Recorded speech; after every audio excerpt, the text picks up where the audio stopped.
নমস্কার ফ্রেন্ডস। তো আজ আমি বানাবো একটা শুক্তোর রেসিপি। তো এখানে পেঁপে, আলু, কাঁচকলা, তারপরে পুঁই শাকের ডাঁটা কেটে নিয়েছি। তো সমস্ত সবজি কেটে ধুয়ে রেডি করে রেখে দিয়েছি গামলার মধ্যে। এখানে প্রেসার কুকার নিয়েছি, কুকারের মধ্যে সমস্ত সবজিগুলোকে আমি অ্যাড করব। তো সমস্ত সবজি দিচ্ছি, দেওয়া হয়ে গেলেই একটা সিটি, প্রেসার কুকারে 2টো সিটি দিয়ে নেব। একটু জলটা দেওয়া হয়ে গেছে। তো এবার আমি একটু সামান্য লবণ দিয়ে দেব। লবণ দেওয়া কমপ্লিট। তো এবার ঢাকাটা দিয়ে 2টো সিটি মেরে নেব। জাস্ট গ্যাসটা ধরিয়ে দিলাম।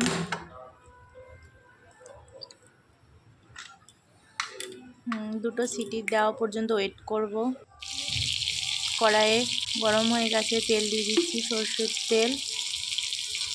তো সরষের তেলটা গরম হয়ে গেলে তেলের মধ্যে বড়ি দিয়ে দিচ্ছি। বড়িটা বেশ লাল লাল করে ভেজে তুলে নেব। বড়িটা ভাজা কমপ্লিট, নামিয়ে নিয়েছি। ওখানে বাড়িতে উঠছে, ধুয়ে রেখেছি, ভেজে নেব তেলের মধ্যে দিয়ে লাল লাল করে।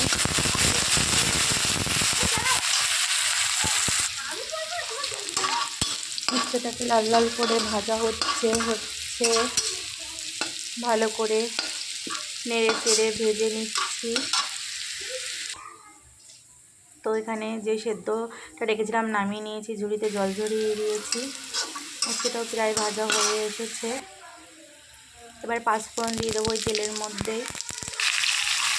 এবার সেদ্ধ করে সবজিগুলো অ্যাড করে দিয়েছি, দিয়ে বেশ ভালো করে নেড়ে চেড়ে কষিয়ে নেব। এটা আমাদের বাংলাদেশের ওপর বাংলার রান্নার রেসিপি। এই শুক্তোটা আমার শাশুড়ি মার কাছ থেকেই শেখা এই রান্নার রেসিপিটা। তো এবার ভালো করে নেড়ে চেড়ে কষিয়ে নিতে হবে। তো ভালোভাবে কষানো হচ্ছে,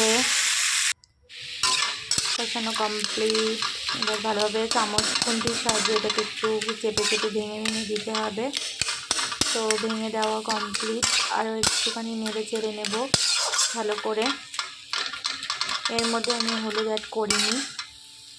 এই তো প্রায় হয়ে এসেছে, নাড়তে চাড়তে। এবার একটু লবণ দিয়ে দিলাম। লবণটা দিয়েও ভালো করে মিক্স করে নেব।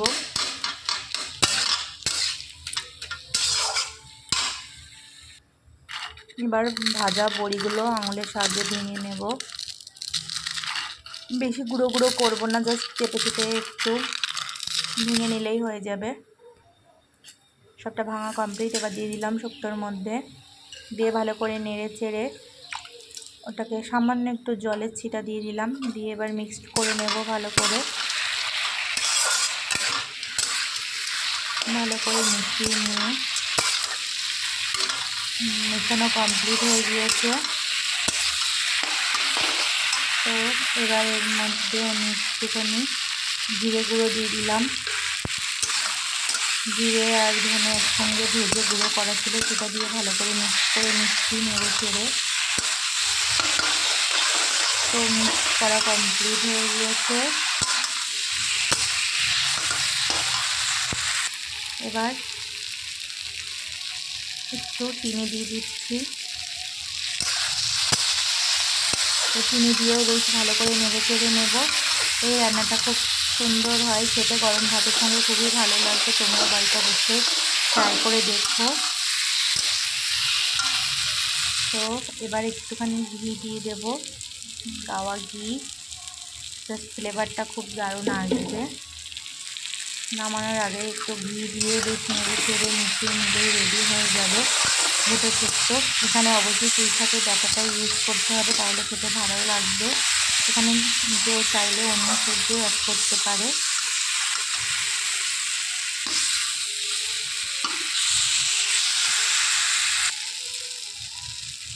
তো আমার রান্নাটা কমপ্লিট। এই রান্নার নাম হচ্ছে ভেতর শুক্তো, অপর বাংলার রান্না এটা। তো আমার শাশুড়ি মায়ের কাছ দিয়ে শিখেছি এই রেসিপিটা। তো তোমরা সবাই পুরো ভিডিওটা দেখো আর কেমন হয়েছে অবশ্যই সবাই কমেন্ট করে জানিও। রান্নাটা কমপ্লিট, এবার নামিয়ে নেব। যে বাড়িতে নামানো কমপ্লিট হয়ে গিয়েছে। তো আজকের মতো ভিডিওটা এই পর্যন্ত। সবাই ভালো থেকো।